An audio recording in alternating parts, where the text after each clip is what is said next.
We are live on Facebook and YouTube. Thanks for making us part of your day. NFL Week 8 recap. Lots to talk about. My Eagles, Jalen Hurts finally bounced back. Four tutties. Giants Scatterbo out for the year. Ankle injury. Spencer Rattler benched. Jets get their first win of the year. Rest in peace to Nick Mangold. Gone too soon. Chiefs win on Monday night. Packers over the Steelers. Galen's Pats win five in a row. World Series game goes to 18 innings. That was wild. I actually fell asleep in the 13th inning. Imagine that. Series now tied at two apiece. Last time I just checked was 3-1 in the top of the seventh. NBA rolling. The Celtics off the slow start to get their first win. Sixers, surprise, surprise, surprise. Looked pretty good. That backcourt, Etchcom, looked pretty good and Maxi as well. Great backcourt as well. So they're off to a really hot start. NBA gambling saga continues, and LSU says thanks but no thanks to Brian Kelly. He's paid to sit at home and collect some ducats. GC, how are you? Welcome back. How was the weekend? It was good. How about yourself? Thank you very Yeah, much for having me once again. yeah, for sure, man. Not bad, not bad. So we got off the air last week, and the next day, this big, huge NBA scandal broke out. Right, we saw Chauncey Billups indicted, and Terry Rozier indicted. Like just and Damon Jones, right, former player, former coach with the Heat and Cavaliers indicted. Like just some crazy stuff. Kind of took the sports world by surprise and shock.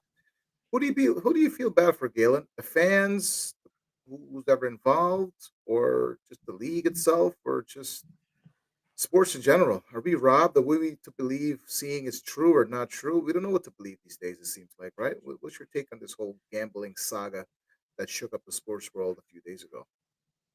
Well, shame on you for even mentioning the league in any sort of capacity in terms of feeling sorry for. No, Well, there's a I black mean, eye on the league, and it's a my black eye. yeah, it's a black eye, but like we talked almost in the immediate aftermath of this all coming down, the pipe. It's just like, you know what?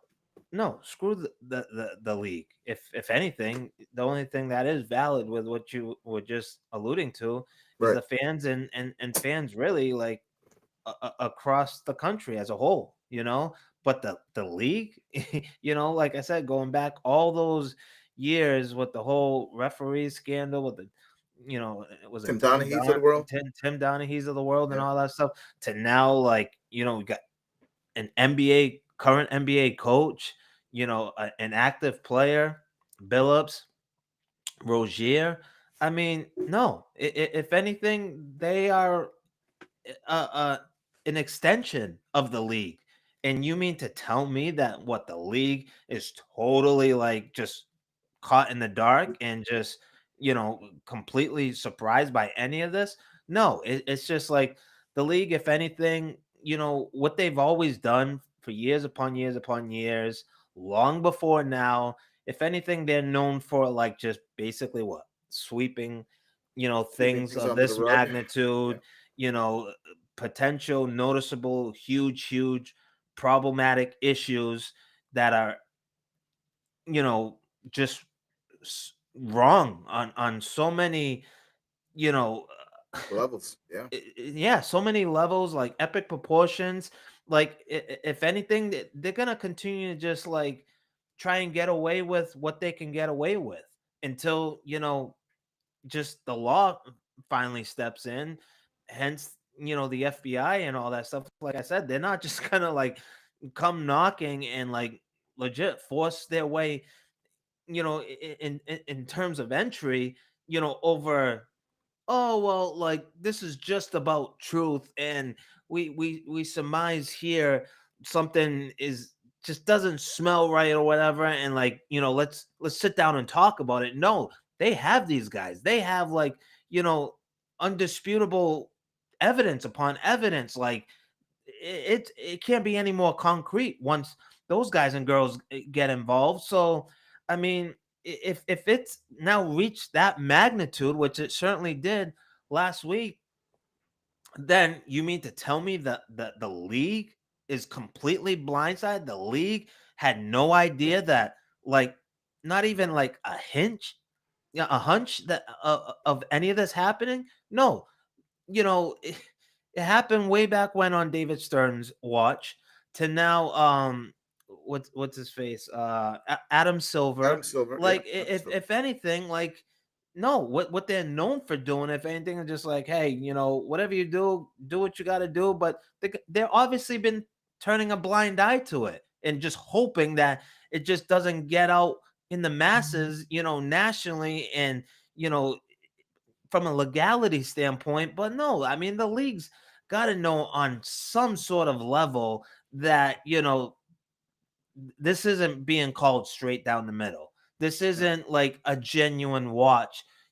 Again, going back to the fans and everything like that, like we like to think and really assume that it is. No, it's been dirty, and it let's face it. I mean, if anything, they probably cleaned up there for a little bit just to get off the radar. But as soon as they get that far removed, and it's almost like pretty much out of mind, out of sight, then it's just like, okay, now we could start to kind of pick it up and do what we do again. That's what it feels like. That's what it reeks of. And on, like I said, some sort of level, that's exactly what it is. And it unfortunately, like I told you, it's not ever gonna be fixed or rectify itself unless they bring down the hammer, which I'm sure they're gonna want to do. Since it yeah, got to this I'm sure. point from a Yeah, a legal standpoint. But you mean to tell me at the end of the day, just to stay face and to really kind of not have that sort of like black eye on the league on this particular on this particular instance, once again tied to the NBA. Now this is a second time in a matter of what, 10 or 15 years, however long it's been, 20 years. I mean, you mean to tell me that, like, okay, just a little conversation, a little negotiation behind the scene in terms of like, okay, what is it gonna cost us?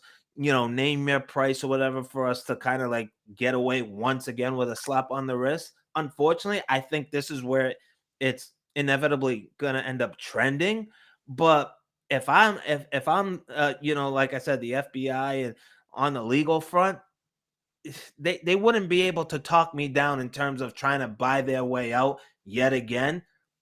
They should just hold the league as a whole, hold their feet to the fire or whatever. And like you were saying, if it consists of just a lifetime ban or whatever, or spending like just X amount of years behind bars or whatever to yeah, really make the statement of statements, then that's when you might have a fighter's chance of it being fixed once and for all. But if it's just like, oh, well, let's just come to terms, and we'll kind of like call it a day, and you get yours, and we kind of like just, you know, stay face in terms of not getting it, not letting it get in too deep or whatever to really, run the risk of putting a permanent stain on us and our league. And obviously, like, what's been a wildly successful and very entertaining league as a whole, just like basically are,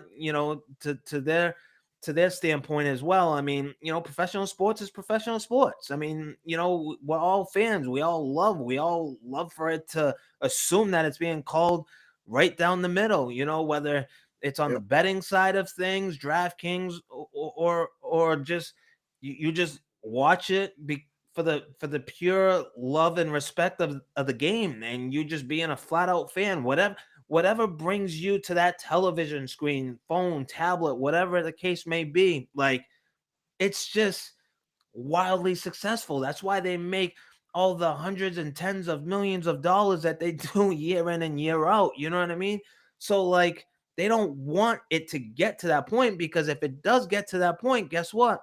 Now, like, the diehard fan or whatever, I mean, you don't think us as fans, like, reserve the right in terms of like, okay, you know what? Now you lost me, like, forever. Like, I'm done. Like, you guys are like a bunch of scam artists. I mean, that's what they're like, staring right in the face of, if this continues to like trend down, that path in terms of a point of no return.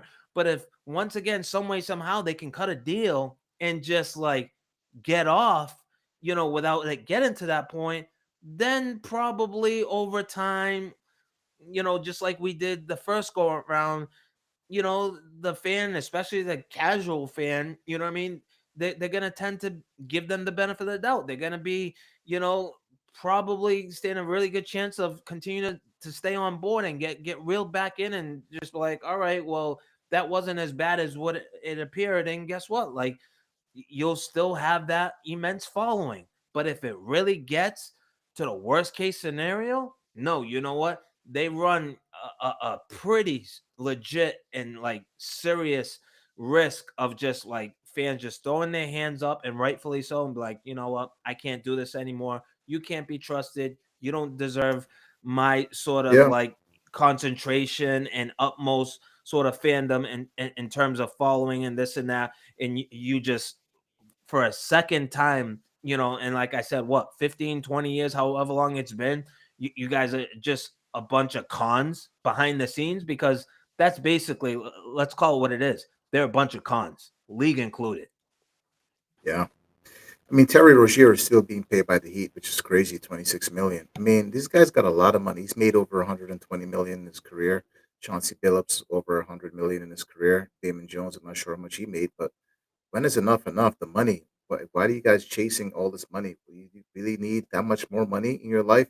I mean, Chauncey Billups gambling X-ray vision glasses, like infrared poker chip tables, like fake cards, like he's seeing everything was going on before these guys get an inkling to what's going on. I mean, certain players probably knew over the years, but Chauncey really surprised me. Really, really did. I know Rozier has been in trouble before, and he got traded from Charlotte to the Heat and whatnot. He was with Boston before earlier in his career. Really good player, seemed like. But Chauncey really, really surprised me with that whole poker table rigging of games and stuff involved with the mafia. You don't want to get involved with those guys. That's not good. And he's a Hall of Famer too. Got in the Hall of Fame yet last year, right? And he made all this money. Great coach. Wanted to be a coach. Finally got a chance to be a coach in Portland. Just And really, that's really it. Can we can disappointed. we can we just stop right there? You just said Yeah, it. A coach. player, Yeah, whether it's never right. It should never be condoned. But if anything, I guess if something like this is gonna play out, you almost always have a direct link. You almost tie it directly to that inside of like in the know, and almost forever. If it's not a referee like the Tim Donahue's of the world, you would just think the only other sort of like you know definitive answer would come from a player. Now we have these like coaches.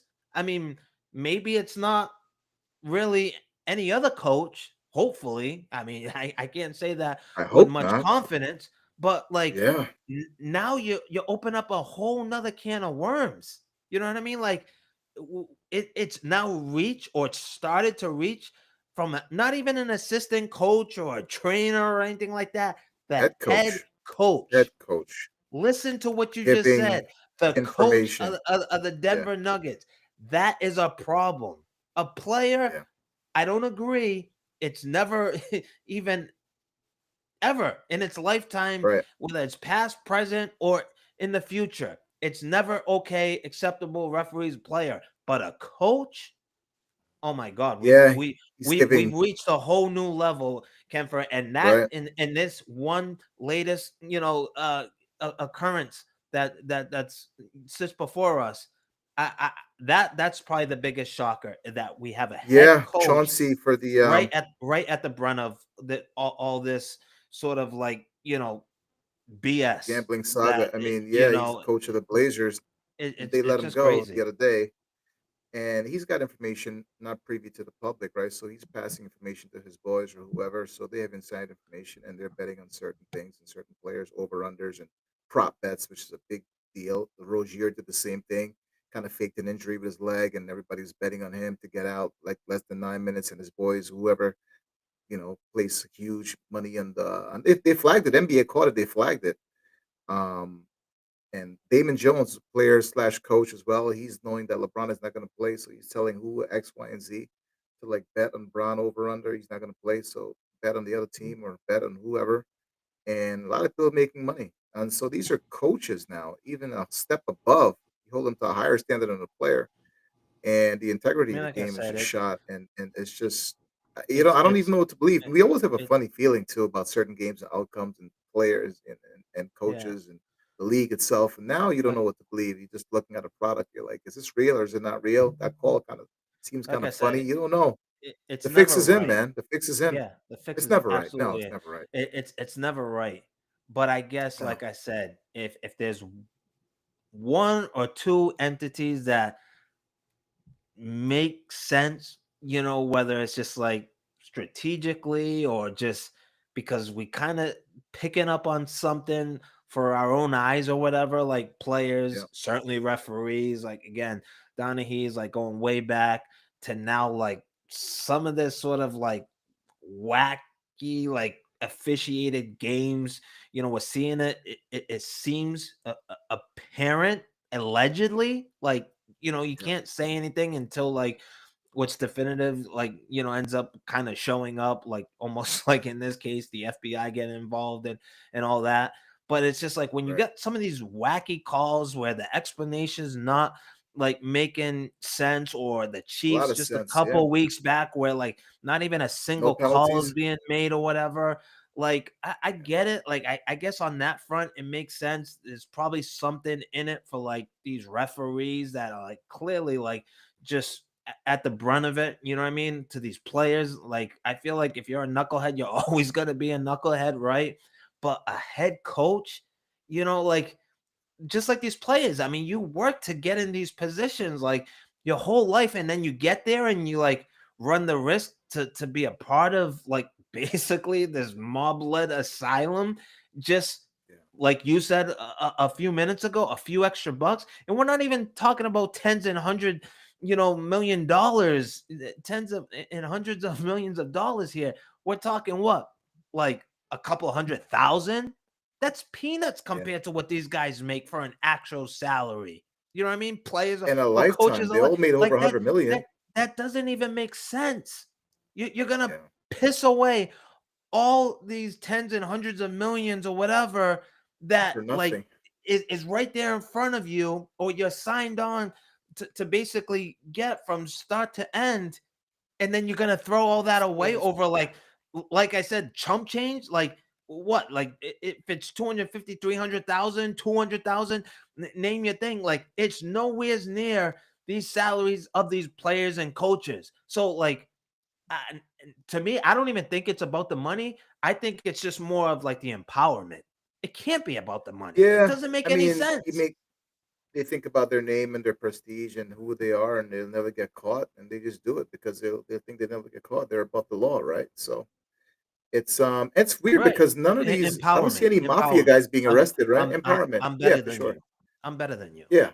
I know I don't more see than any you. of these mafia guys being arrested, right? It's only the NBA players and coaches being arrested. We're the mafia Yeah, guys, I right? It's mean, supposed to be 30 not instead of not 30 yet. people. Not yet, at least anyway. But I mean, it would be the mafia to protect their own and to probably have their Yeah, own deals on the side with the Fed. Like, hey, we'll play ball, we'll yeah, help you kind of get to the root of the problem, whatever, but just leave our names out of it. Like, just keep it, you know, scapegoats. Yeah, high and far clear, stay clear of us. Like, we'll give you whatever right. you want, whatever, but just, don't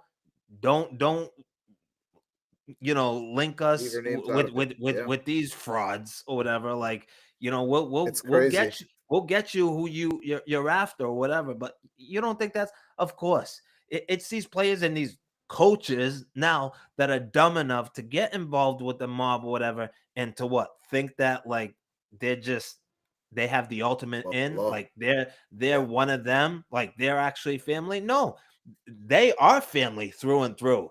But if right. push comes to shove, like we saw last week, guess what? Guess who's going to be the first one to go down every single Yeah. time? it's going to be these Them, dumb these referees, players. players, Yep. and now And coaches. coaches. And if Yep. anything, the mob and the FBI, they're going to continue to play patty cake or whatever and look after each other while they like actually get the actual crooks or whatever that is every bit Hung out to warranted. dry. You know what I mean? So Right. I wouldn't be the least surprised if it continues to be like these, any more coaches or players or whatever, and we basically hear just about next to nothing mob related, because I mean that's kind of what they do, right? Hey, we scratch Yeah. your back, you scratch our back. The saga continues. This is going to be a long, drawn out process, right? So another 10 months from now, 8, 9 months from now, maybe a year plus, we'll see what happens. But not good. Black Eye, the league just started, and the next day, the hammer drops. It's just like unbelievable, unbelievable. We'll see how this plays out in court of law, right? Everyone's presumed innocent, right, until proven guilty. So they'll have their day in court. So we'll keep an eye on this whole situation. Shifting to the NFL, Galen, which team disappointed you the most this weekend? Which team kind of let you down this weekend? Just judging by score book, I would have scorecard. I would Who have would to you go say, with? I mean, Yeah, I'm kind of torn because I'm ready to put the big D out there, because if yeah, anything, your boy. You I dropped the thought it was ball. gonna be in Yeah. reverse, where Denver was gonna struggle We despite both being picked Denver to home. win. We picked Denver to win, right? Yeah, we did. Uh I think we did, but I just Yeah, I'm definitely more surprised about the score outcome. I really didn't see them not only winning but going away, winning in the fashion that they did. I mean, right. granted, the Cowboys defense can't stop anyone. That's very apparent. But I Can't mean, stop a nosebleed. Cowboys have literally been dropping points on everybody and anybody before this Yeah. past week. But I would honestly say that the more correct answer to your question has to go to the Cincinnati Bengals. You were up big, fourth quarter, well on your way to basically what, pulling even finally, achieving 500. You're going up against a squad in the Jets that were winless, virtually like is just in utter disarray up and down, that franchise. And then you just not only like keep the door open, like you can't even just find a way, some way, somehow to close it out and just edge them, stave off, whatever sort of like comeback of theirs or whatever, and bring them to 0-8. You move to 500. No, the Jets complete the comeback and edge them out, Yeah, not by two, one and not by seven. 3 points, by 1 point. Gotta be the Yeah, Bengals. Gotta be the Bengals. Like, no Bengals excuses. disappointed you. Jamar Okay. Chase, T. Higgins. You got a great game out of Flacco Chase played great. Brown. Yeah, And right. another good game out of Chase Brown. Like, what are you doing? Like, granted, I know the Bengals defense, they're not world beaters, but like you gotta find some way, somehow, having the big lead, that you did, you got to close that one out. You have to close that one out. And if anything, you got I'm- outscored 23-7 to lose that game in the fourth quarter. yeah. Inexcusable. It's I'll a go with the Bengals for Bears. me. The Bengals few. I'd probably go with the Bears. They were a 4 game winning streak coming in hot, right? They had the chance to like put the nail in the coffin towards the Ravens, right? Beating the Ravens at home. Ravens would have been 1-6, and they just kind of like just looked lackadaisical in that game. 16-30. Caleb was just like, kind of like back to being Caleb Williams again. You just never know what you're gonna get with him week in and week out. So I'm gonna have to go with the Bears on that one. Team that kind of disappointed me the most last weekend. Which team impressed you the most last weekend? Yeah. Um, I would have to say, to be honest with you, only because I probably wasn't expecting it. Um, but I'm gonna say your Eagles, and I say that Okay. because I'm not surprised that they left. that game with a win. I mean, I Okay. feel like No AJ there's Brown, right? No that AJ there's Brown. certainly the superior team, but yeah, no AJ Brown. I almost forgot about that. Because I mean, you look at the score 38-20, you thought he'd be an active, Right. quite the active participant to a certain extent. Yeah. But no, I mean, yeah, no AJ Brown, so great call there. But I feel like they actually finally gave at least me anyway, and I'm sure fans alike. They finally showed a balance attack. I feel like Running the ball. just about Saquon looked like Saquon of old. just about all four quarters. I mean, you got a big game out of Hurts, not so much through the year, only threw for 179 yards, but count them, not one, not two, but four tutties. Saquon, we had the arrival of Saquon, a huge game from him. And oh yeah, that's right. There's even more in that running back locker room there. Tank Bigsby, the guy that they Yeah. traded Good for pickup. what Yeah. back in week 2, I think it He's was from week the 2 or 3. Yeah. Right. 9 carries, 104 yards for him. And then of course, again, no AJ Brown. We've seen a lot of Devontae Smith, 6 for 84. Dallas Again, Goddard. Yeah. not a lot of yards through the air, but I mean that's gonna happen when you got your undisputed number one wide receiver out. But Dallas Goddard chipping in with 3 catches, 2 of them going for scores. Another score for Saquon through the air. So all in all, Yeah. I would have to say we've seen a little bit of everything, and of course, that defense pretty much shows up just about every week. But finally, I feel like it wasn't forced. They didn't just focus early and often on the run. I feel like after a lot of times when their wide receivers happen to you know pop off and throw something up on X in social media, like displaying their displeasure. I feel like I've said multiple times on this same show, that like they've become too predictable. Whenever that happens, they almost always like just go the route of like just shutting these guys up to appease them, at least for that game. I feel like this balanced attack, I can't emphasize that enough, it was genuine. You saw clearly, plenty of the passing game, touchdown speaking, not so much yards, but like, hey, if if you're winning, I don't care if you throw for 350 or a buck 50.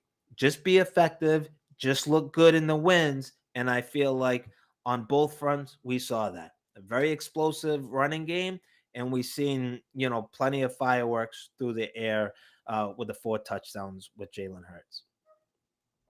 Sure.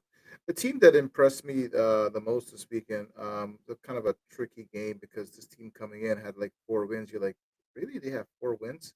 Was the Panthers and Bills. I didn't think the Bills were like run all over these guys. Like James Cook was going crazy. Josh Allen looked like Josh Allen again, and they really stuck it to the Panthers. I think the Bills are like trending downwards because your Patriots, first place doing really really well, and I thought the Panthers was going to stick it to them in Carolina, but they didn't. And the Bills showed, they're not done yet. And once they have Josh Allen, once he's the heartbeat of that team. They can go a lot of places. They have the Chiefs coming up this weekend. It's going to be a really interesting game.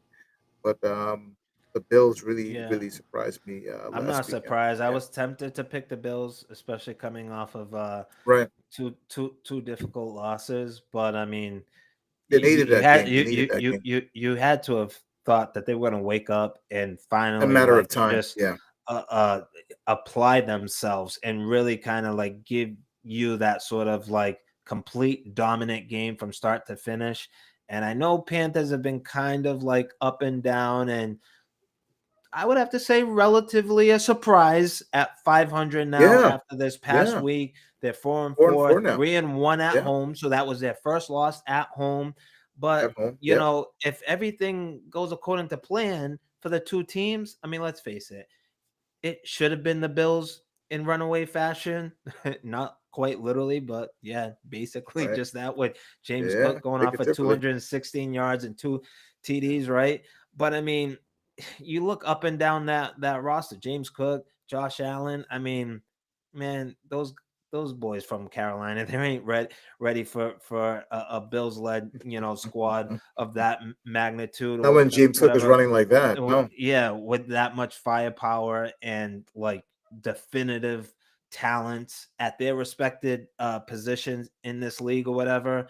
I mean, you had to thought if the Bills showed up anywhere's even close to what we expect from them, then they should go ahead and roll heads, and that's exactly why they did.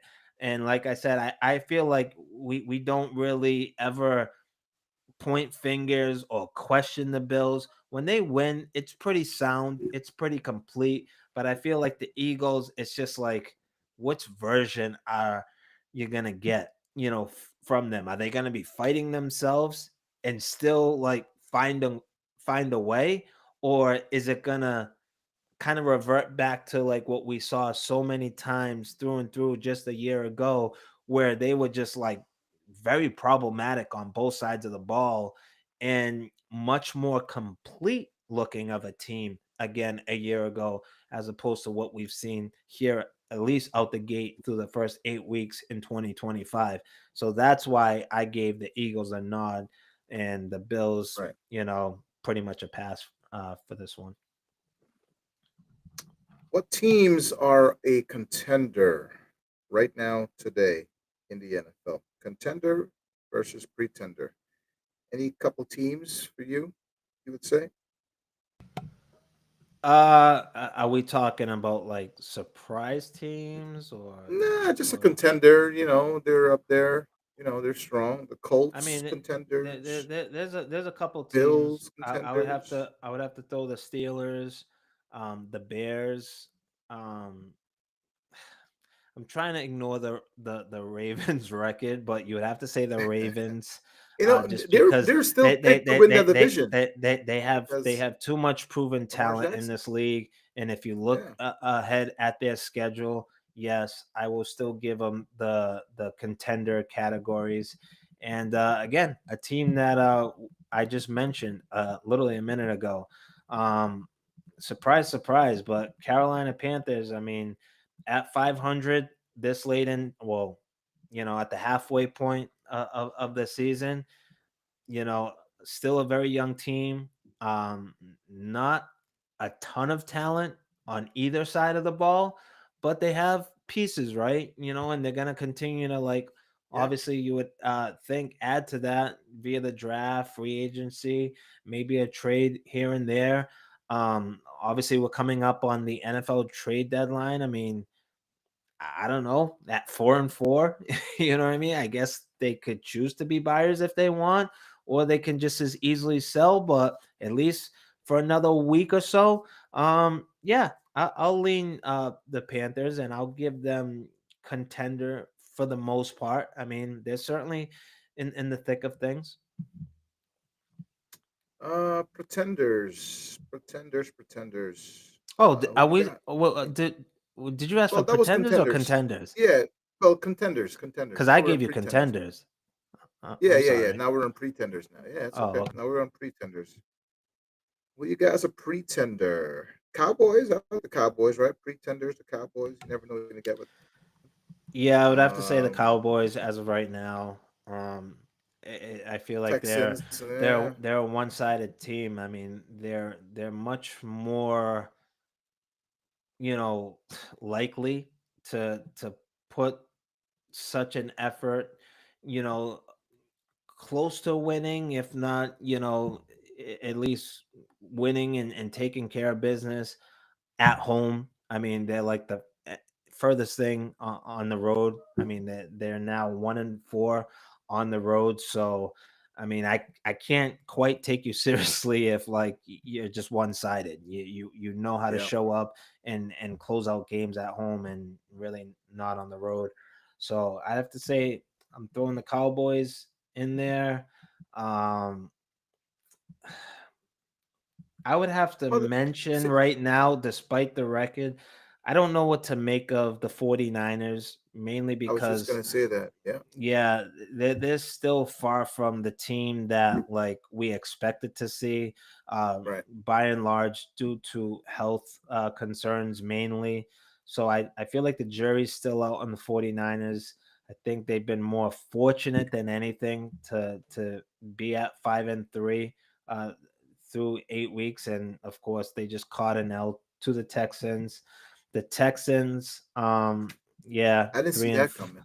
yeah, I didn't see it coming, but still, I can't really take them all that seriously. They just, I don't know. Even when their receiving core is healthy, that's just how much of a maturation process it's been since his rookie year, CJ Stroud. And I feel like he's very up and down. Like, yeah, he showed up this past week again. But I mean, I don't know. Can Just he not sustain consistent. it? You know what I Right. mean? Exactly. So despite the win, I would have to say they're pretenders. And yeah, I mean, I would have to say it was so disappointing, but how do you not put the Bengals there after their showing just this past week? And Yeah, that's the game Falcons, they gotta win. The if Falcons too. if You never know if you're gonna if get if with if them. if I said to you Losing through to the 8 weeks Dolphins at that home. they're 3-4, and Yeah, on week eight terrible. they lost to one of the absolute dregs of the league in Miami Dolphins, which is like in complete disarray. Yeah, They clearly have tuned out their coach. Their coach doesn't know which way's up, which way's down. His head has been spinning on a swivel for weeks. So, like, no. And not only do they lose, but they got blown out. Like, so no, the Falcons are definitely on that list. And I mean, I don't know. No, Vikings, yeah. Can't pick them too. I'll give them a little bit of a pass because I can certainly see them bouncing back, but yeah, it's been a little rough for them the last few weeks, and now they currently stand at 3-4. Yeah, crazy, crazy stuff. Blowouts, right? Week 8 was dominated by lopsided games. 12 of 13 matchups were won by double digits. The only one score game was the New York Jets versus the Cincinnati Bengals. That's an extremely uncommon in an NFL history and suggests an imbalance across teams or big mismatches. Mismatches. I mean, lots of blowout games, Galen. What do you make? No one's playing defense, or defense is kind of a lost art, it seems like these days, or just guys just don't want to hit the quarterback because these games are not that fun, right? So it is an offensive league, right? But I mean, who wants to watch blowouts every time? I don't want to watch a blowout every time. Yeah, I mean, I think this was more the exception as opposed to the rule Okay, because, like you said, I mean, this almost never happens, like right. legit, like across the league. 12 out of Um, 13 games. That's a lot. yeah, I mean, Wow. normally I feel like it's much more balanced than Right. that. Right. So yeah, I mean, what's the chances like of us seeing that at any point the rest of the way? Probably slim to none. So I I don't mean, I look don't at some think of these scores, right? I don't think it's much to do about guys a little leery of not hitting the quarterback or just flat out forgetting how to play defense. It's just like, hey, you know what, like, you look across the league, and I'm actually kind of more surprised that we don't have more lopsidedness to it. I feel like we've kind of started to go to the other side, and it's been a lot more what's the word I'm looking for? It's been a lot more balance and kind of spread throughout. You know what I mean? I just feel like it's been it's it's been the I feel like there's not too many teams where it's just like, oh yeah, like these guys, they're gonna get handed. They're at, you know y- y- Right. you're you know what's Yeah, handed to them. You know what I right. mean? I just feel like the parity, it's been there more and more. I mean, you look across the league, and I feel like once upon a time where, like, for example, wide receivers, right? It took them a little bit longer to have their games translate from the college level to the pros. Now it's hitting, more and more, especially these last 3 or 4 years, I want to say, maybe 5 years.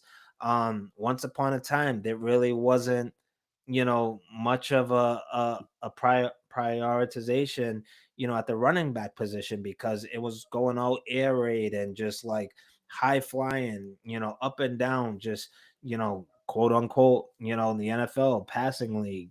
You know what I mean? Yeah, Now you're seeing the likes of like the Genties of the world, the Junkins down in Cleveland, Hunter. We saw, was it his name? I believe Hunter Hunter Renfrew, Harvey. Yeah, No, Henry. I think it's Hunter Harvey, rookie there for the Denver Broncos.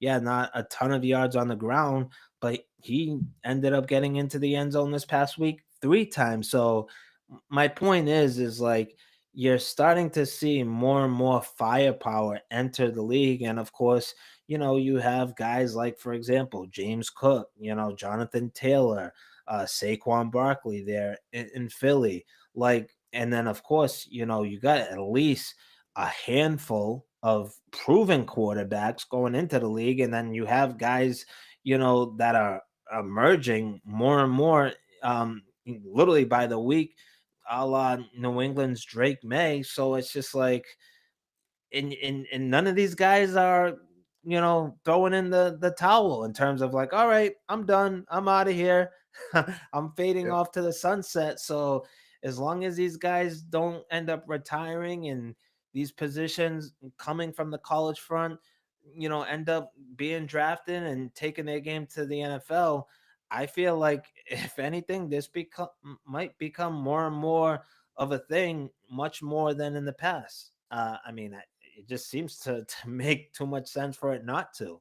I mean, if yeah, these guys are every bit anointed the next big thing at their position, and you got guys that are very embedded into this league, giving us the parity week in and week out. I mean, no, I mean, these blowouts are gonna become more and more common, you would think. yeah. I mean, you have 37-10, you have 30-16, 34-10, 40-9, 38-20, 32-13, 23-3, 38-14, 44-24, 28-7. I mean, yeah. Then you have two great running backs, right? I mean, James Cook, like you said, 216 yards, 2 touchdowns. Jonathan Taylor continues to build his MVP case. Oh, Those let's two not guys. forget, we have the Derrick Henrys of the world that have yet to like Oh, actually show up and, literally keep that train rolling week in and week out. And I feel like we're on the verge of seeing that from him now with, Lamar Jackson assuming health, yeah, like potentially the rest of the way. So that's another dynamic back that hasn't really asserted himself just yet, or at yeah, least consistently on the 2025 season. yeah. It's crazy. At a dime, the guy's a future Hall of Famer as well. James Cook and Jonathan Taylor, right? Two best running backs in the NFL, the MVPs right now. I mean, they probably won't get it. Running backs don't get MVPs, but those guys are having a really, really great season. And by the way, they're on my fantasy team, so I am 7-1, I believe, right now. So James Cook and Jonathan Taylor, man, running wild every Sunday. How about Literally Jordan Love, huh? running away, literally Running away running with it. away Yeah, with making their case for yeah, sure, legitimately MVP, for sure. at the running back position. I mean, like you said, we virtually never see it. We might not ever see it, but if there's that one year, it should have been last year. Yeah, But damn, are Saquon, they following it up with quite the encore with sure. those two? Coming fresh off of what Barkley did last year. I mean, whew, Yeah. unreal. How about Jordan Love, right? 360 yards, 3 touchdowns, outperforming his sensei there and Aaron Rodgers in the win over the Pittsburgh Steelers.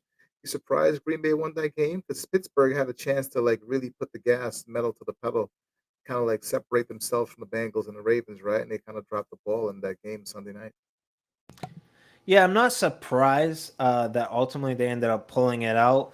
If I remember correctly, I did give the Steelers a slight edge at home. Um, but the thing that I am surprised in is not so much, them pulling it out on the road because I mean, let's face it, they have a nice little nucleus there on the offensive end. The problem with them is like you just don't really know their identity from week to week. You don't know if you know, it's going to be Christian Watson, one week or Romeo Dobbs anchoring the wide receiver room to Tucker Craft. Clearly, we saw this past week, and we've seen at different points already this year. And if it's not some of these notable mentions on that end from the receiving end, when the receiving game doesn't get featured as heavily or that just kind of having a little bit of an off week, there's the emergence there of their running back. Um, oh my God, remind me, Josh Jacobs. Josh I Jacobs from the mean, Raiders, he's yes. he's certainly there. You know, plenty capable to drop 125, 150 plus yards on you. In any I given mean, we game, yeah, we we he we- can. we've seen him have many of those weeks and get you like forget one touchdown. I mean, him too, 2, 3 touchdowns. Like he's that back too. You know what I mean? But I feel like with them this past week that I took out of that game is you don't often see them really winning a game all that handily, definitively. I feel like sometimes they are a team that can lay their foot off the gas a little bit, or sometimes just come out the gate slow and have to just end up winning it like in the final drive, field goal, or by a touchdown or something. If Right. anything, they were down, you know, going into the fourth quarter, and it's just like, uh-oh, like which is this gonna which is this gonna go? Like, how's this gonna turn out? Like, are they gonna stay down? Are they gonna fight their way and just like basically edge them out, squeak out a win? But no, if anything, they pulled away from the Steelers. Yeah. And you don't believe me. I mean, they won by 10, 35-25, and 21 of those 35 points came when it mattered most, the fourth quarter. That's not your prototypical usual Packers win, ladies and gentlemen. I Yeah. mean, I feel like they're more, just for the most part, not that they're a bad team because they're certainly, I would have to say to this point in time, one of the better teams, halfway into this season. But I just feel like they're always kind of like in that dog fight type of Yeah. battle. You know what I mean? They're Right. not a team that's gonna like drop 30 plus points on any given week. They Right. put up 35 points, this past week. It would be like them to drop right down to like, 17, 20 points in week 9. You know what I mean? That's just the Yeah. type of team that they are. Like, and almost never do they come from behind and just keep their foot on the gas, and that's exactly what they did this past week. Very impressive. Couple notable injuries here. Rookie Cam Scatterbo of New York Giants suffered a season-ending ankle injury. Looked pretty gruesome, pretty terrible in that loss. Hate to see it. Scat's a good dude and running really hard, and injuries are part of the game. So you hate to see stuff like that happen. But I know Big Don went out there and said hello and paid his visit. And as an Eagle fan, never want to see something like that. So get well wishes going out to Cam Scatterbo, and hopefully he comes back better than ever next season. A lot of turnovers. Miles Garrett, Galen had 5 sacks, showing how strong he could be and really playing well. He got paid a lot of money. He got 5 sacks and they still lost the game. He's frustrated, banging his helmet on the sidelines. You know when you signed up for the Browns, right? You took the money. You're gonna get your stats, and your sacks, and whatever. But you're just not gonna win that many games on a team like the Browns. I'm sorry, it's just not gonna happen. And he's frustrated. But you hate to see that happen. The guy plays his heart out, but you got paid. You're getting paid, and you're not winning. So it's either you would took less money to go to a contender, but you took the money, stay in Cleveland, and unfortunately, this is what you're gonna get. Your take on Cam Scatterbo and our boy over there, Miles Garrett in Cleveland. Yeah, it's tough hit for both Scatterbo and obviously the Giants. I mean, this kid was well on his way to having quite the rookie, debut showing. At the running back position. I mean, he was doing literally everything. Yeah, Getting it done on the ground, catching passes out of the backfield. I mean, he was just he was like basically that bowling ball, just like yeah, you know, bowling, rolling right through defenses and knocking people down in the process, right? I mean, yeah, I mean, if this is a sign of things to come, starting next year and moving forward, um, I don't know because of his very rugged and very like demonstrative sort of running style. I mean, just how long his frame and his body's gonna like be able to hold up. And unfortunately, we're already seeing like just it coming to an abrupt end here in his rookie year. But yeah. hopefully, he comes back really healthy, strong, and he's able to hold up, for the most part, for as long as his body will allow it in, very, very brutal sport at the highest level. So definitely, prayers and thoughts to him and hoping him a speedy recovery. In terms of Miles Garrett, I mean, bro, I mean, I get you frustrated. I get you probably like, obviously want to remain, on the field. I guess what padding stats. I mean, it's kind of That's what it hard to, seems like. it's kind of hard to even give him that when you finish the day, despite being removed from the game with not one, not two, but count them, five. Sacks. I feel like I'm going Booker T. Yeah, yeah, You know what I mean? yeah, Like yeah.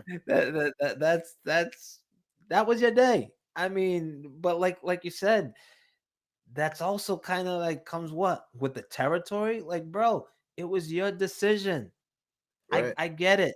You know, you were drafted by Cleveland. You want to be part of the solution in terms of being able to get them back and putting them on the straight and narrow moving forward. But like you're also a defensive end. I mean, there's only so much like of an impact you have, and we saw that this past week. He ain't the I mean, quarterback. Gabriel. granted. I mean, you guys caught another L and end up literally like losing going away because I mean Right. the Patriots and Drake May, which I'm sure we'll get into, um, you know, applied themselves, and there wasn't anything you can do about it. Now, I mean, if you have that same sort of stardom and impact out of a legitimate actual franchise quarterback or that legitimate game changing Jamar Chase slash Justin Jefferson S wide receiver, then yeah, I mean, maybe the wins, I guess, will, start to follow, with a little bit more consistency. But I feel like, when you're basically anchoring, which he is, a very tremendous and very very skillful and talented defense. I mean, going into the week, at least they were basically the league's number one defense. I mean, but you're playing defensive edge. I mean, yeah, they have to put more pieces around you, both defensively and certainly on the offensive side of the Yeah. ball. And on this past week, you look opposite of you. You're seeing what a undisputed, very tantalizing, you know, like legit week in and week out before our eyes, you're looking at what a legitimate franchise quarterback looks like in Drake May. You know what I mean? And Yeah. I'm sorry, but like you guys just aren't close. And there's no sure thing that they're gonna get it in this upcoming draft, the next draft. I mean, yeah, the Patriots clearly like seem to have like picked the right guy, but how much of that too is luck? I mean, I'm now hearing reports like being leaked out by a very very reliable insider source that covers the team. I mean, I'm sure you've heard of him, Mike Reese, but Yeah. he's saying that a very well respected and a source that he trusts inside those walls had the Patriots pick top overall just last year in the class of Caleb, JD, and May. If they had the top overall, pick, any ideas where they were going with that pick, Kenford? Caleb Williams. Exactly. If they were picking second, any idea who they would have picked between JD and May? JD. Yeah. Right. So You went 2 for 2, yeah. which by the process of elimination. Yeah. So was he really their guy? It doesn't appear that it would These be, things just happen. but It's where a crapshoot. but Just where never know. but where I will give them credit, they could have just as easily been just trying to be like, oh yeah, he's our guy, Drake May being at 3, and then guess what? Traded out of it for what, like a Penix or McCarthy, like several picks later, a little bit later in the top 10 or just out of the top 10 where McCarthy believe was picked. Like, so I'm not gonna give them 100% of the credit because again, I trust Mike Reese along with the best of them, especially at what he does reporting amongst his peers around the league. But it's just like my point is like he basically fell into their lap. You know what I mean? Yeah. So like he could have just been as easily Washington. Dude, how do you think the Bears are feeling right now? Yeah. In hindsight. Had we known a year ago what Drake May was gonna like end up being, um, and you look, they have pieces down in Chicago. They have Ben Johnson, which appears Great mind. Great offensive to mind. to Yeah. be trending up, and Right. I fully expect for it to continue to go that way from a coaching standpoint. But you have your misses, you have your busts in coaches. He's not looking like a miss. Imagine a great head coach mind and Ben Johnson and the vastly immense like just growth and maturation and just growing into that next great thing at the quarterback position and Drake May. Imagine those two, Yeah. working together. I mean, obviously Chicago's got to be like, damn, we missed. We Right. picked the wrong guy. Right. So even though he opted to re-up, getting back to your initial point with Myles Garrett or whatever, and them no doubt trending to like have one of the higher picks, in just next year's draft coming up. I mean, great quarterback class or not so great. I mean, it's almost always a crapshoot, but like, hey, this is what you signed up for. It could change relatively quick what it appears to be doing for New England, but I mean, let's face it. I mean, the Cleveland Browns kind of are who they are year in and year out. I mean, Yeah. they just can never get on solid footing. They can never look to kind of turn things around, and that's just the Who they all are. That's the likelihood. memo. Yeah, that's the likelihood, especially when you choose to re-up and be like, no, like I'm gonna be part of the solution. Yeah, he can one day, but is he still gonna be the same player if and when we finally do see it click in other key areas to complement, his skill set? Maybe, maybe not. Yeah. So, I mean, I wouldn't have, kind of like pointed the finger like, what are you doing, re-upping and re-signing with them? I mean, I can admire um, wanting to be part of the solution and being patient and prioritizing uh just fixing in terms of just going out the door, leaving, for much greater pastures and speeding up the process. I mean, I feel like we see a lot more of that from your, star, potential players that sometimes like just no, they have a rhyme or reason. They're spouting off because they're trying to like get themselves off of, said situation that isn't so great, and to kind of fast track it elsewhere and chase that championship and kind of like, just really, be a part of like that missing piece elsewhere. He had the ability to do that. And I don't necessarily fault him for wanting to stay, but you know what? You have nothing to, excuse my language, bitch and cry and complain, when things don't go the way you want them to. Yeah. You signed up for it. Deal with it. That's what it is. Yeah. He had a chance to come to Philly. He didn't want to go to Philly last year. That was a big rumor. Could have gone to the Patriots, could have gone somewhere else, but he chose to stay in Cleveland. This is what you signed up for.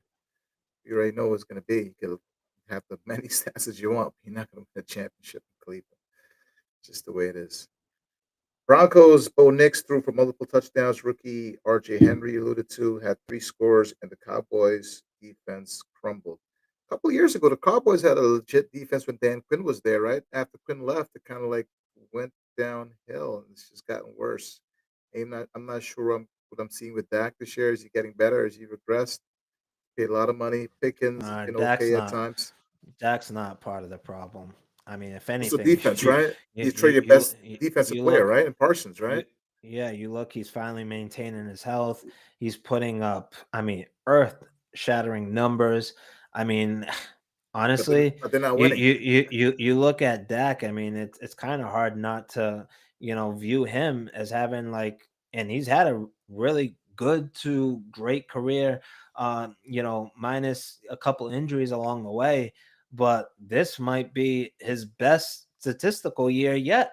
And Yeah, we've again seen some, when healthy, some really impressive seasons from him, but it's almost entirely exclusively defensive, driven in terms of, holding the Cowboys back. And, right now, I mean, I don't know if it's so much like on the coaching philosophy, schematically, if it's obviously a lacking of, clearly like personnel on that side of the ball.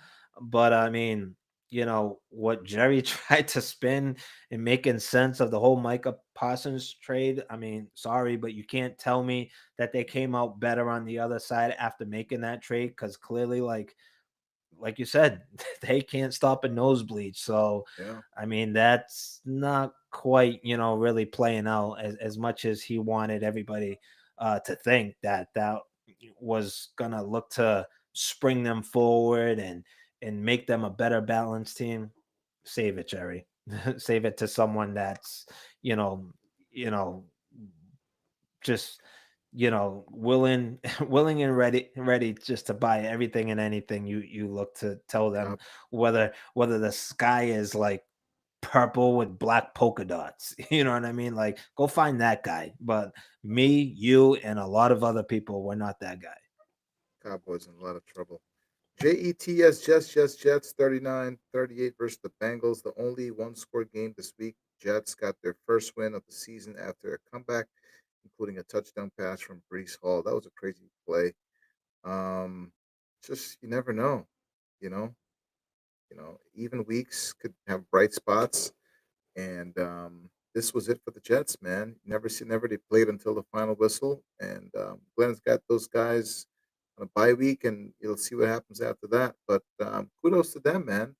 And the Bengals. I mean, I thought that game was done. I kind of switched the channel at work. I was at work in the cheap seats, looking on the cheap seats, And I switched the channel, thinking the game was over, and lo and behold, the Jets came back. I was like, I could not believe it, and everybody was cheering.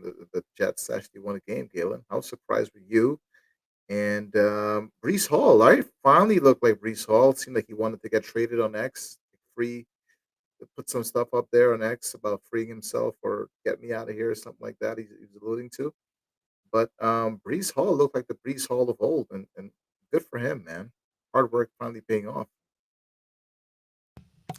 Yeah, I'm actually glad you transition in that segue from the Jets being just about like done, so we thought, Yeah, only for them to come storming back, and yeah, obviously a big reason for that was Brees Hall. look But I feel good. like too many times when speaking about the Jets, referencing them, however we tend to reference them, and which is once again another lost season, like a franchise, a team in basically just about utter disarray, almost always. And this year, just go figure, it's played out more of the same, right?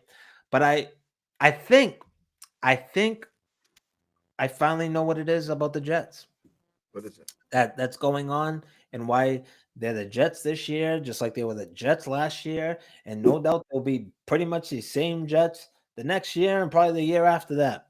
Well, I saw a nice little tidbit, insider, right? I mean, I'm sure you get notifications on your phone like I do, and a lot of other people do. The Jets just can't get out of their own way. Granted, Brees Hall, right? You mentioned, and I agree with. I'm not going to take anything that you said away from you because you're making a lot of sense. It literally was the Brees Hall of old, old, Yeah, right? I'm yeah, going to yeah. read you off his stat line on the day: 18 carries, 133 yards, two tutties, okay? Crazy. 35 was his long run. Like, this is Brees Hall, like fantasy speaking, whatever, like top two, top three pick. Yep. Those days haven't been in what, couple years, Right. since he started like coming up on the injury bug and all this stuff, whatever. So obviously now for those of us that play fantasy, he's what, at earliest a second, if not a third round draft pick. He's Yep. not lottery consensus anymore. And he No. hasn't been warranted. That's why he's not lottery consensus, right? Right. On the receiving end, he caught two passes for another 14 yards. But ready for this one? The biggest play, arguably, in helping them complete this comeback, and A successful touchdown pass and pass. giving them the first win was his touchdown pass. He had one pass, which is all that he need, because obviously it was a trick play, and it Yeah. went for 4 yards and a touchdown. You're Yeah. like, oh my God. Like, dude, he had the comeback game of all comebacks, right? Showed that, like, if and when engaged, and really kind of made like a centerpiece of their offense, or potentially the next offense, like with the trade deadline literally staring us right around the corner for plausibly, right, said team. Don't you think the Jets would entertain it, right? And in this case, like rightfully so, want to sell high. Like, what a game! He couldn't have like happened to have this sort of game in him at a better time, right? No, Right. His stock just went up. this notification, right? This Yeah. little insider tidbit that I happen to read.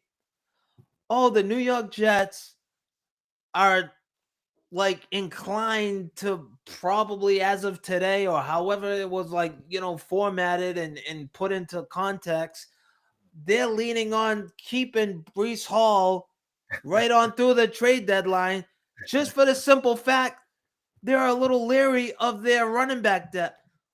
What are we doing? Why are you worried about the running back depth?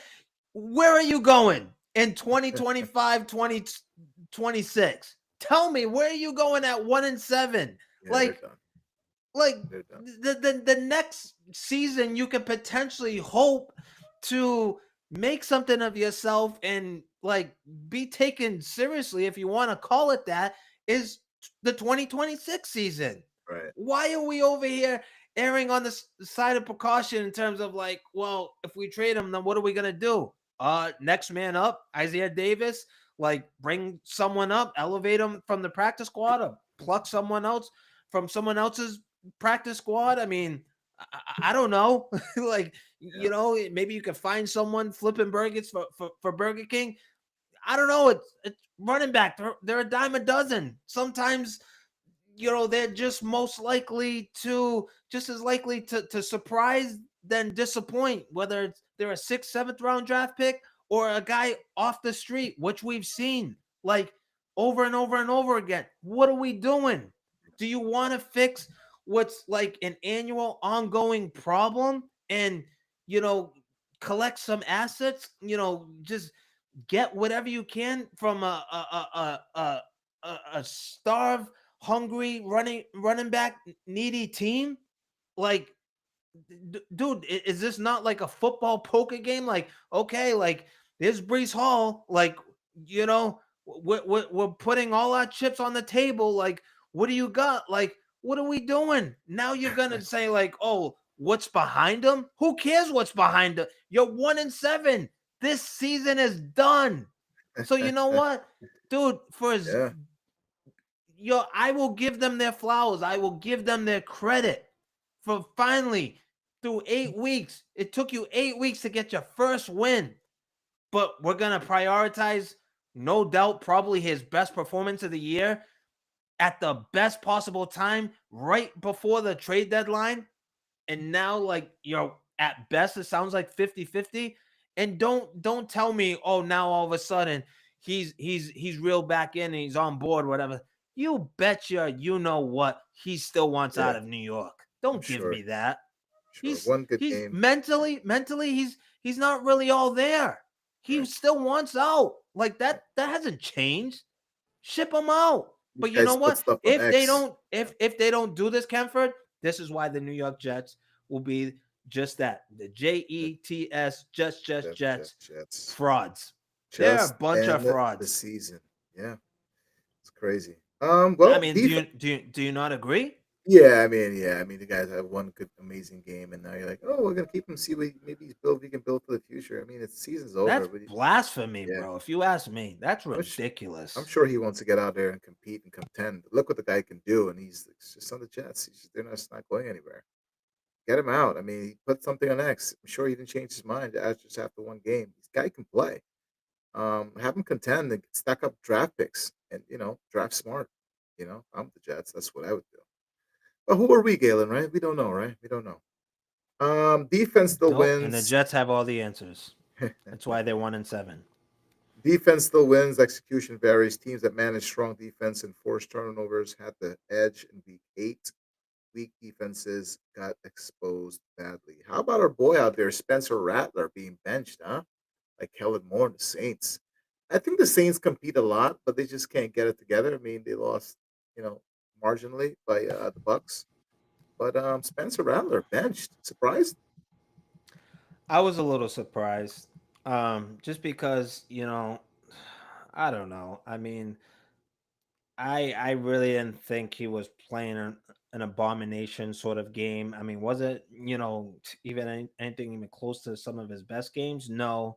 But you look by and large on the season, I feel like he's been, He's been okay. He's been okay. Pedestrian. He's been okay. if not decent, he's been at times like good for them. Like, Right. not bad. Like, he, I feel like he's grown as a quarterback. He certainly has, played a lot more inconsistently and down, like just last year. You know what I mean? And since he's been Right. in the league, I feel like, he's started to finally like kind of like just level off and just, stay away from like the hills and valleys. Like, I feel like he's kind of flatline. He hasn't necessarily taken that, Next step. Yeah. sort of launching sort of step, but he hasn't necessarily digressed neither. I feel like he's been, like we like to say, kind of like steady at the Right. quarterback,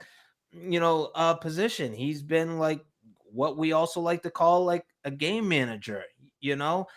I just feel like it's been more of like the rapid decline, which I don't know about you, but I didn't necessarily see coming for the likes of like Alvin Kamara, you know. Yeah, You don't have a ton of weapons outside of him and Olave offensively. I mean, yeah, there's Rashid Shaheed, which I also like too, but he, he's a sometimes burner. Yeah, is along the lines of like boom or bust. I right, mean, right, he right. he can get you like about 3 for, I don't know, let's say 40, 50 yards, and then he can go off for like, Bold. 6 for like 100 and a touch. You know what I mean? So he's not the most consistent.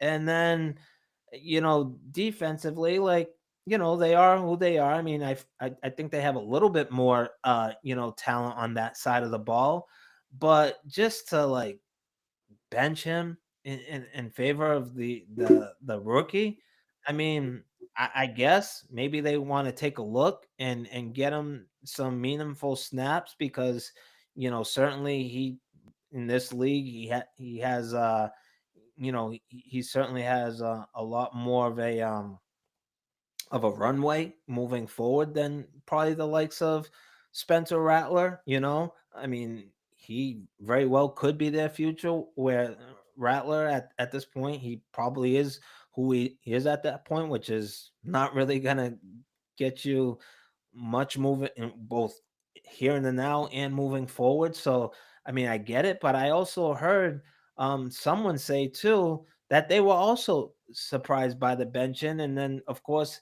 seeing the rookie there, I think his name is Shuck, I believe it is, I want to say, but pretty much getting the whole second half anyway. Like, what did he really do to basically be anointed? Which I, by all reports, it seems like he is their guy moving forward. No, the analyst flat out said like if he had shown something in the second half, then maybe I guess Okay. like we're gonna go with the rook moving forward. But the rookie himself didn't really show virtually anything. So I Right. mean, we've seen many times where Tua might get benched for like a quarter or a half or whatever, like in obvious blowout city. You know what I mean? Right. Like we've seen these times where like coach goes over to said start and say like, hey, just take the rest of the afternoon or whatever, rest of the game off or whatever, and then we'll come back and you'll be back in there next week or whatever. We'll reassess. So I kind of thought that he would still be the guy in week 9, but no, like according to all reports, he's benched, moving forward, and they're gonna go with the rookie. Well, I don't know. I mean, because like I said, the rookie didn't show anything, and had he shown something, then I get it. But the fact that he didn't show anything, it just doesn't make any sense. They Right. probably should have gave Spencer Rattler one more chance, and then once again, if he kind of follows it up with a similar of a performance, then you know what, it's the rookie moving forward at that time. But they both play like crap on Sunday, and they're still going with Tyler Show. Like I don't understand. It just doesn't make any sense. But guess what? Another common theme, like the Jets, these knuckleheads too are 1-7. It's crazy. Injuries and deaths are critical.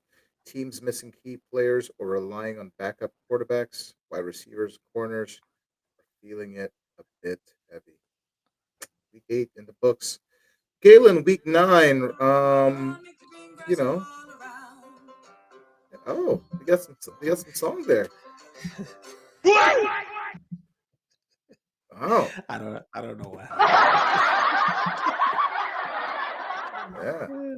All right. You never know. Live TV, right? Live show. You never know what can happen. That's show business Got, for you, folks. gotta Show love business. ESPN. Gotta love ESPN.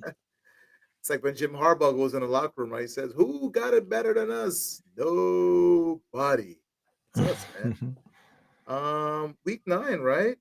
Picks. Who we got? Pick 6. Who we got we in week do 9? Galen, who we we got? do Who we got? we do have the pick six. Let's queue up the Okay. games here. Let's queue up the All games. right. So we have. Oh, I love this matchup. I mean, it's hard not to like this matchup whenever these two lock up.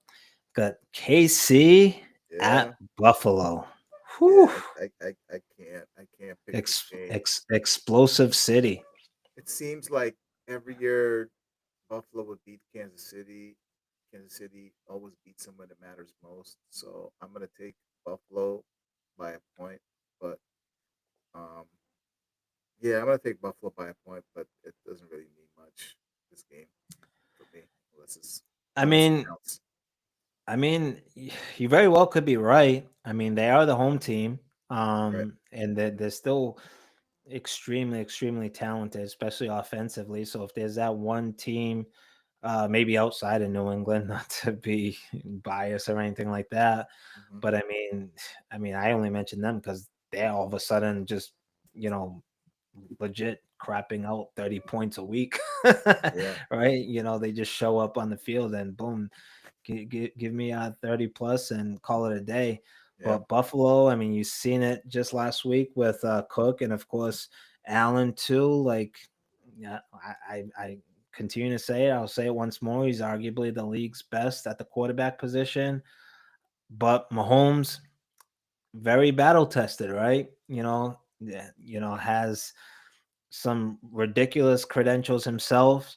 Uh, Finally, it took them several weeks, but finally, him and this offense was already started to heat up and click prior to the debut of Rice there Right. for KC. Now he's back and he has what, three touchdowns in just two games played.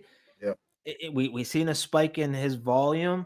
You gotta like what you saw, defensively, and I feel like as going into this matchup, KC definitely has the edge on that side of the ball. I mean, Buffalo's defense, has been very suspect and hit or miss.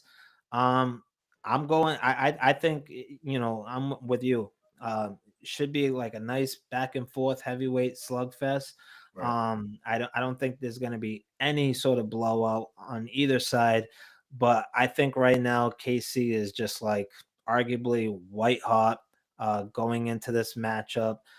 Even that much more over Buffalo, home away. I mean, they're presenting problems like we've seen for so many years. Just these last couple of weeks and moving right on straight through the rest of the way. So I think they find a way. I'm going with KC. Okay. Next up, we have this is a pretty good one.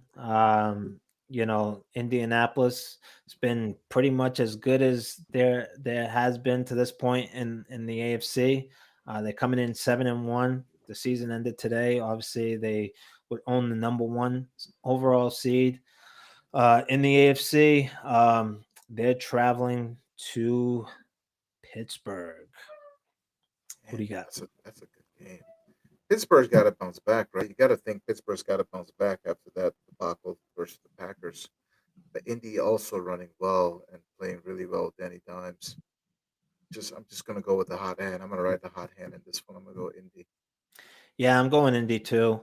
And I feel like if Indy was smart, which we'll see which way they go to play it.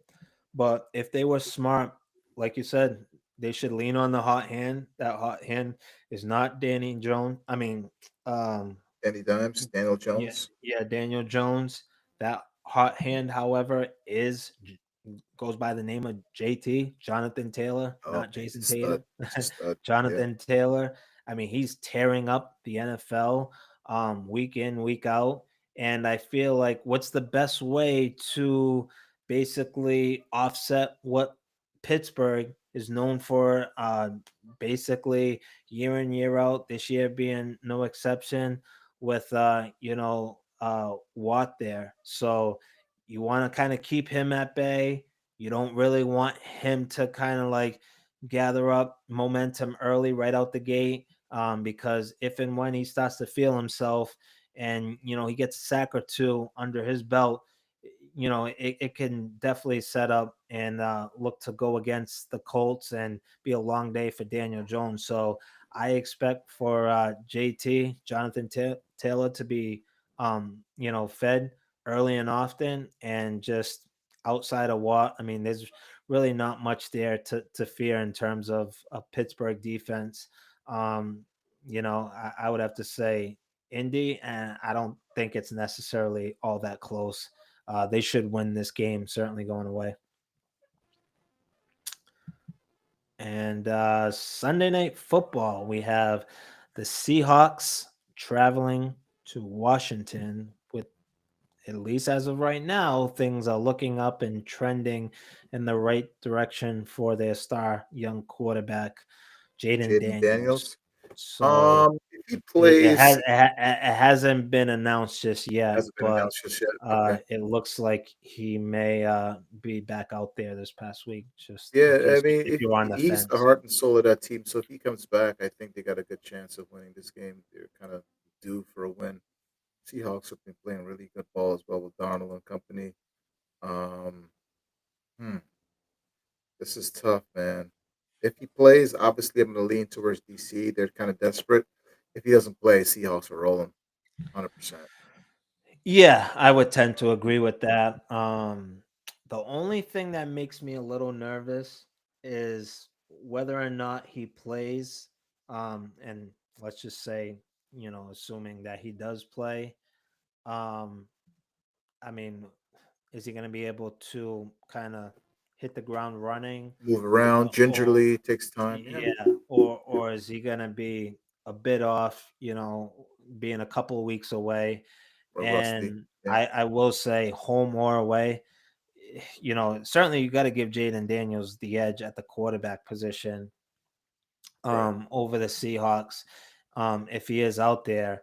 But if he's not Jaden Daniels, like we've come to know it, and he's not healthy, elusive, and really on point with his game, Jaden Daniels or not, I mean, let's face it, that Seahawks defense, they travel. Right. It doesn't matter if they're on the road like they are this week, playing at home, where they're just about unbeatable.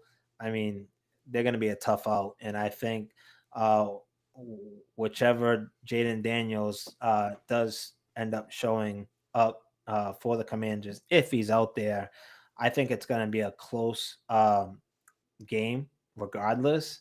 But I think I'm with you.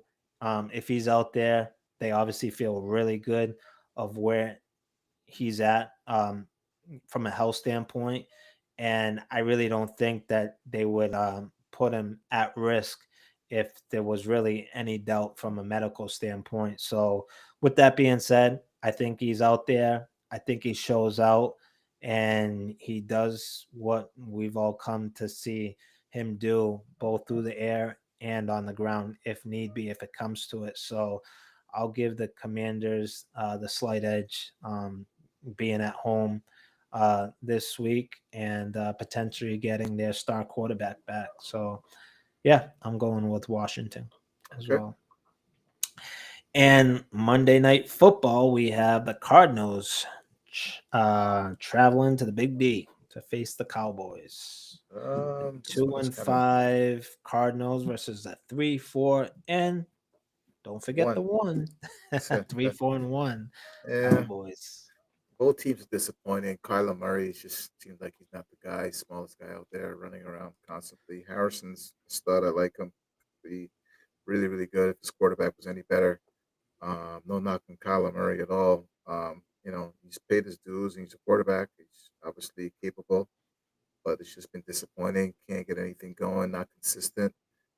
Cowboys at home, coming off an embarrassing loss to the Broncos. They probably want to show them up. They play really good at home, Cowboys. But then again, you really can't buy into them also. But I'm going to give the nod to the Cowboys just because they're home and who they are, and the opponent's not any good. So the Cowboys should win this game. Yeah, I mean, I already kind of hit on it, breaking down the Cowboys a little while back. I mean, unfortunately, to this point in time, they've proved to be a one-dimensional team. I'm not necessarily obviously talking about offensively or defensively. I'm talking about in terms of just flat out schedule. That's what Right. we're talking about. That's what we're doing right now in this segment with the pick six. And yeah, it's gonna be them. It should be them, and it will be them. I see them winning definitively for the sole purpose they're home. Give me the Cowboys. And lastly, we have no, not lastly. I'm sorry. We still have two more games. Yeah. Uh, Ravens tomorrow night. Ravens travel on the road. They head to Miami to face them.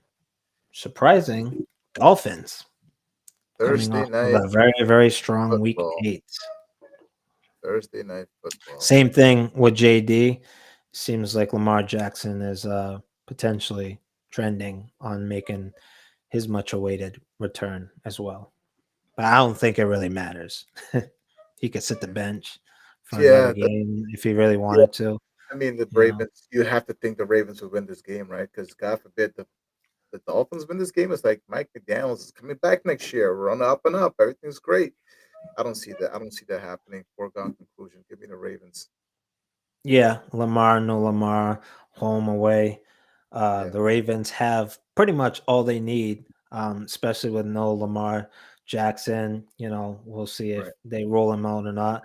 They have the key missing component. Not to say that the Dolphins can't come close with their guy, A Chain, but the Ravens have the guy in Derrick Henry. And, I like him, without Lamar.